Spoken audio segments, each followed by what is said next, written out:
아까 장 교수님 얘기하실 때 저도 잠깐 생각이 들었는데요. 애들이 병원에서 이렇게 엄마 뒤에 숨고 뭐 이런 게 혹시 저는 그냥 애들이라서 병원이 무서워서 그런 게 아닐까라는 그런 생각도 들고, 왜냐하면 저는 그러니까 병원에서 보는 아이들이 아니라 병원 밖에서 막 체육관에서 아니면 뭐 어디 노는 곳에서 애들을 보잖아요. 그러면은 애들은 정말 한없이 맑고 그냥 그 또래 나이의 아이들과 전혀 다르지 않고 주눅 하나도 안 들어있거든요. 예, 그래서 아이들은 그냥 똑같구나, 저는 늘 그렇게 생각하고 있어요. 근데 갑자기 이제 어머님 또는 아버님이 나타나가지고 이제 아이를 이렇게 뒤로 숨기는 그런 것도 가끔 봅니다. 저기 올림픽공원에서 아이들 쫙 데리고서 이제 행사를 하는데 저는 애들을 남들한테 보여주고 싶어가지고 그러니까 미션을 그 애들한테 너 가가지고 모르는 사람이랑 셀카 찍고 와.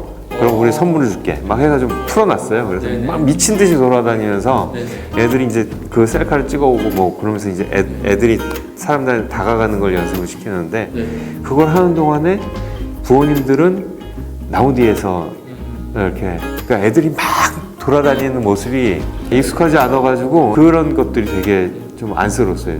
애들은 그냥 이 집이나 저 집이나 다 밝은데 부모님은 어느 집은 애들 눈높이에 맞춰서 같이 밝고 어느 부모님은 조금 아직은 익숙하지 않고 그런 거는 분명히 있는 것 같아요. 이게 사실 내성마비나 뭐 다른 신경근육계 질환을 가지면 저희 일반적으로 생각하는 우리가 감싸주고 보호해줘야 된다 이런 생각을 하고 있고 얘가 어디 가서 혹시라도 상처를 받지 않을까 이런 걱정이 많은 거고, 사실 운동도 안 시키는 이유가 운동을 하는 거는 뭐 이렇게 기능적 소실이 없는 애들이 더 활동적으로 하는 그런 하나의 행위라고 생각을 하는데 얘들한테 운동을 시킨다 이런 게 익숙하지 않거든요. 그러다 보니까 아마 부모님들 걱정돼서 그러셨을 텐데 그런 거를 애기들 입장에서는 전혀 개의치가 않는 거죠.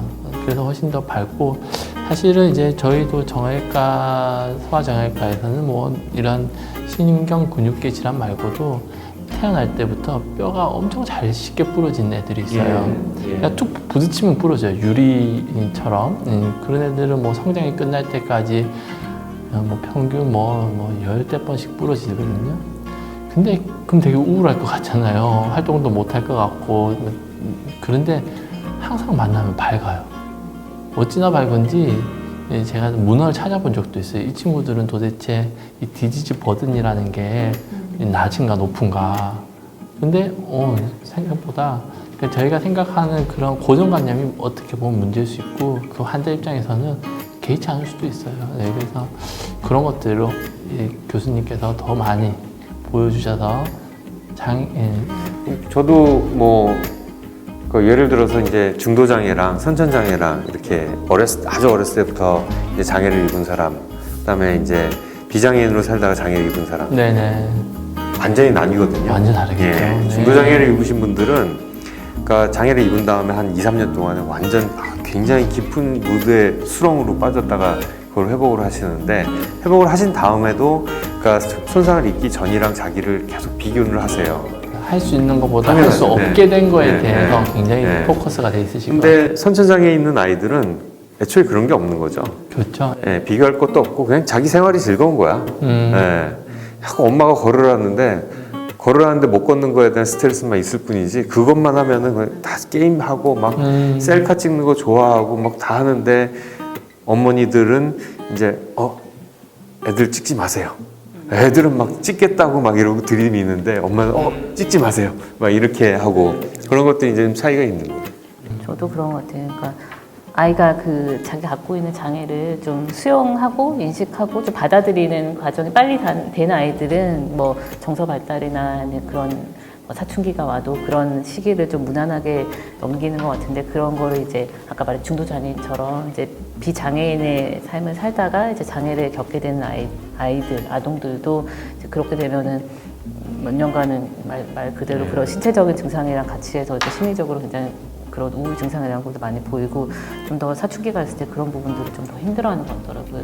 부모님도 그렇고 아이들도 그렇고 그런 잘 갖고 있는 그런 장애를 한계를 객관적으로 좀 인식하고 수용하고 받아들이고 이제 거기서 할 수 있는 게 뭔지를 같이 이제 소통하면서 찾아나가는 과정이 아이와 그 보호자의 다 이게 정신 건강을 위해서 중요하지 않나 이제 그렇게 생각이 사실 들고 사실 장애 가진 부모님들 굉장히 스트레스도 굉장히 많고 이제 일상생활에서 이렇게 해줘야 되는 게 너무 많고 이제 본인도 챙겨야 될 게 많고 하니까 너무 스트레스가 많으신 것 같아요. 그러니까 외래 오면은 아이는 밝은 아이들이 많은데 부모님은 이제 뒤에서 이제 제 진료하는 걸 보고 아이가 뭐 기능을 보고 하면 좀 이렇게 눈물 흘리시는 분들도 있고 조금 이렇게 밝은 모습을 보여도 그 뒤에 좀 어두운 모습이 확실히 보이거든요. 그래서 그런 이제 부모들을 위한 그런 심리 프로그램이나 아니면 그런 프로그램들도 좀 있어야 되지 않을까 많이 생겨고 적응해야 되지 않을까. 교수님은 그 재활학과에서 부모님 상대로 한 프로그램도 좀 하신 경험이 있으시잖아요. 아, 네네.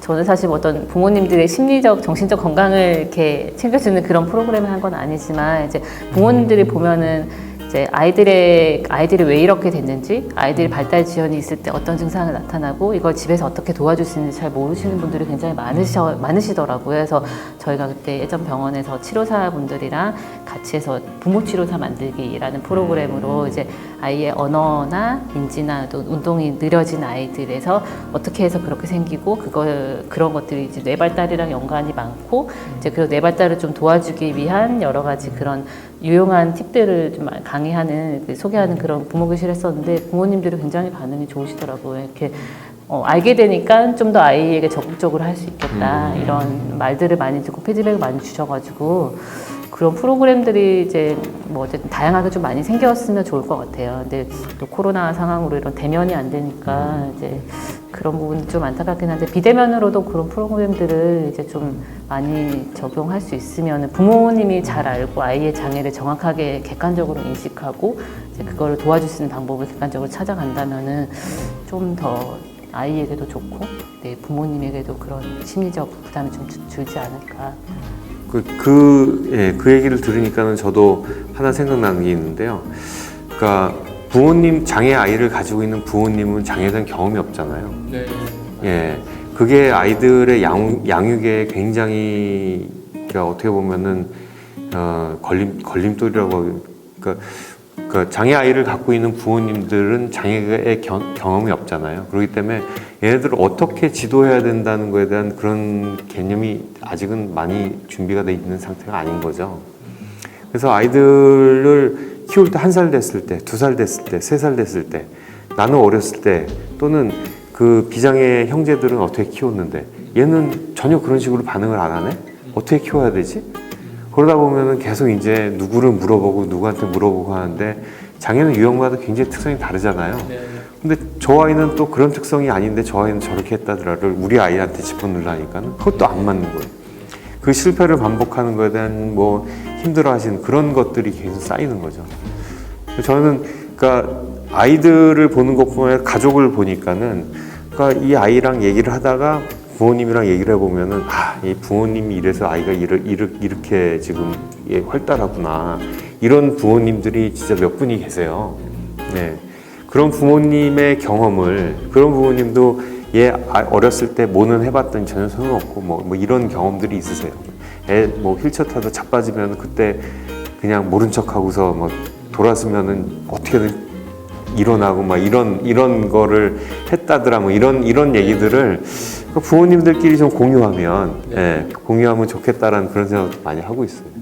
외국에는 그래서 이런 장애 아동들의 그런 양육 훈련, 부모 교육, 네. 부모 훈련 프로그램들이 이제 꽤 많이 되고 진행되고 있는 걸로 알고 있는데 우리나라에는 아직 그렇게 그런 게 활성화되어 있지는 않은 것 같아요. 그래서 그런 프로그램들을 도입해서 이제 그런 그러니까 어떻게 보면은 양육에 대한 스킬인데 이제 양육에 대한 자존감이라 그럴까 그런 부분이 낮으니까 어떻게 해야 될지 잘 모르니까 그런 부분 때문에 더 이제 스트레스를 받거든요. 그래서 좀 어떻게 양육하면 좋을지에 대한 스킬을 잘 배우면은 좀 그런 부담감이나 그런 불안감이나 이런 막연한 불확실성이 좀 줄어들지 않을까 그런 생각을 조금 많이 듭니다. 네. 또 장 교수님 그 정형외과 같은 분야도 제가 하나 들은 얘기는 그러니까 예를 들어서 어떤 아이의 부모님이 자기가 다니던 치료실에 동네에 있는 치료실에 갔는데 저 아이가 수술을 받고 좋아졌대. 네. 예, 그래가지고 그 선생님한테 얘를 데리고 간 거야.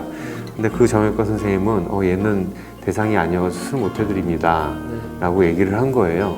근데 이 부모님은 수술을 꼭 받아야겠다고 전국 방방곡곡을 돌아다니고 결국 그 수술을 받아와요. 네. 그러니까 이게 의사의 얘기보다 그러면서 이제 다 그런 부모님한테 얘기해 보면은 의사 선생님이 저 아이에 대해서 뭘 아시겠어요. 그러니까 저희 치료실에 있는 치료 선생님이 더 많이 아시지 이런 얘기를 쉽게 하거든요. 그러니까 의사 선생님이 얘를 뭐 한 달에 한 번 뭐 1시간을 봤냐 뭐 10분밖에 안 보잖냐 그런 거고 치료실에 있는 치료 선생님은 일주일에 3번씩 3시간씩 뭐 6개월 동안 계속 봐왔는데 그럼 내가 누구 말을 믿겠냐. 그래서 이게 진짜 의사 선생님들도 좀 적극적으로 좀 그런 교육이나 이런 거에 좀 다가가야 되지 않을까. 네. 근데 뭐 일반적인 뭐 저희 애기들 키우는 것도 마찬가지지만 그 뭐 누가 이렇게 해서 좋은 대학교 보냈더라. 그럼 뭐 그 방식대로 한다고 되는 게 아니잖아요. 네, 마찬가지로 모든 애기들의 치료는 다 다른 것 같아요. 그래서 그 애기들 각 환자마다 하나마다의 그런 적합한 치료법이 있을 텐데요. 사실은 그 물리치료 선생님 말씀이 맞을 수도 있어요. 근데 이제 그분이 어떠한 근거로 얘기했냐, 그게 되게 중요할 것 같거든요.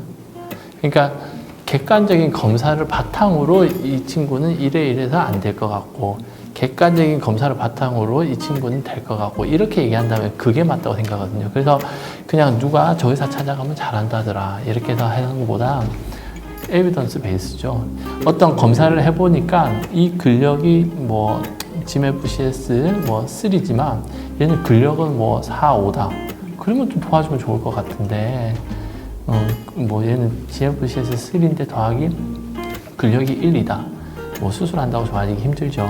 그러한 근거를 바탕으로 얘기해주면 그거를 믿는 게 맞는 것 같고, 그렇기 때문에 객관적인 검사와 그 근거로 그에게 맞는 상황. 그리고 이제 그런 거죠. 예를 들면은 어떻게 보면은 수술 후에 바라는 게 무엇인가, 목적이 무엇인가에 따라 아까 했지만 그게 다르면 수술 후에 불만족 또는 합병증 이런 게 더 문제가 될 수 있거든요. 그래서 항상 내가 뭘 원하는지, 그리고 어떠한 결과를 원하는지, 또는 어떠한 합병증을 두려워하는지에 대한 먼저 얘기를 해야 되고, 또 그런 거에는 반드시 에비던스 베이스를 바탕으로 얘기를 하는 게 맞다라고 하는